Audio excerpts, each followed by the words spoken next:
السلام علیکم ورحمۃ اللہ تعالی وبرکاتہ۔ میں بندہ محمد تقی عثمانی عرض کر رہا ہوں۔ آج کل جو حالات ہیں جن میں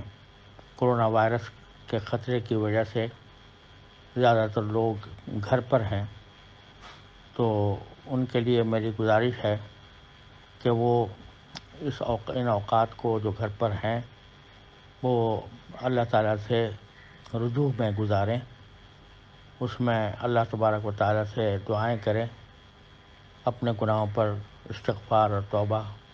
کرنے کی عادت ڈالیں، اور کسی وقت بھی کسی وقت کو بھی بیکار ضائع نہ کریں، بلکہ اللہ تبارک و تعالیٰ کی حضور دعاؤں میں اور تسبیح میں اور استغفار میں صرف کریں۔ اور اس وقت خاص طور پر میں سمجھتا ہوں کہ ہر مسلمان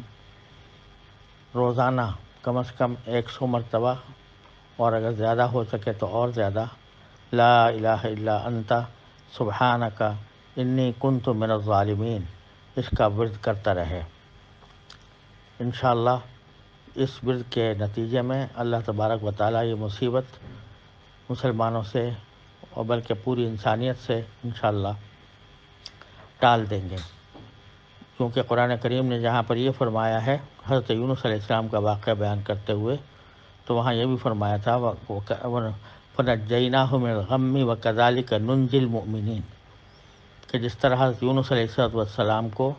ہم نے نجات دی تھی، اسی طرح ہم مومنوں کو بھی نجات دیں گے۔ تو اس طرح انشاءاللہ یہ مصیبت ٹلے گی۔ اللہ تبارک و تعالی ہم سب کو اس کی توفیق عطا فرمائے۔